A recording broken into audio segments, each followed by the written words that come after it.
اي حد اهلاوي يقول لك ياه، ما صدقت ان الموسم خلص يا اخي بقى خلاص.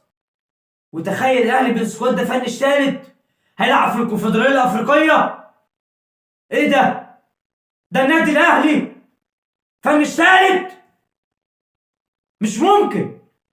في ظل السكواد ده يعني لو بصيت للاهلي اخر السنين اللي فاتت، اخر 5 6 سنين، وقلت السكواد دوت والسكواد اللي عدى اللي في السنين اللي فاتت، ده اعلى سكواد ويظهر بالشكل ده.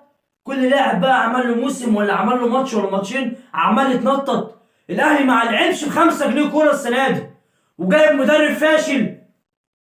هجيلك طبعا المدرب وهنتكلم عن ناس طرق دلوقتي، لكن المهم اللعيبه في الملعب. انت لابس تيشيرت الاهلي، لازم تبقى قد المسؤوليه، لازم تبقى لاعب راجل في الملعب.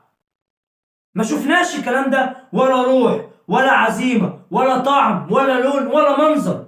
ما شفناش اي حاجه خالص. مش ده النادي الاهلي يا جماعه، مش ممكن.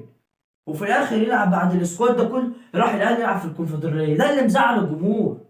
يعني حتى الاهلي مثلا اما كان بيلعب في بطوله الكونفدراليه الافريقيه، لما كان بيلعب يخرج من دور 32 بضربات الجزاء مش عارف ايه، كان يروح يلعب في البطوله. لكن اول مره من 2003 الاهلي يلعب في الكونفدراليه. وخد التقيله بقى، خد التقيله. المدرب الاهلي ياسطرب قال لك في المؤتمر الصحفي بعد الفوز على المصري، قال لك انا متبقي ليا في عقد سنتين، واديت الاداره خطه الموسم الجديد، والامر في ايد الاداره ان انا اكمل او ما أكمل.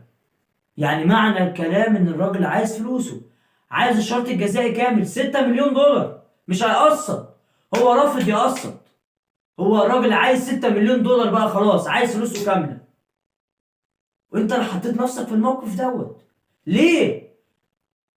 انا وجهه نظري يا عم كفايه بقى تجارب. الاهلي جاب تورب وفشل، جاب ريبيرو وفشل، جاب الاهلي اسوأ موسم للاهلي هذا الموسم. موسم سيء بما تحمله الكلمه المعنى. اسوأ موسم للنادي الاهلي. خرج من ربع نهائي دوري ابطال افريقيا، خرج من الكاس، وفشل في الفوز بالدوري. اسوأ موسم للاهلي هذا الموسم، عشان نبقى متفقين مع بعض. ولازم تفور اللعيبه دي، لازم بقى تحط بقى اعداد للموسم الجديد، خطه للموسم الجديد.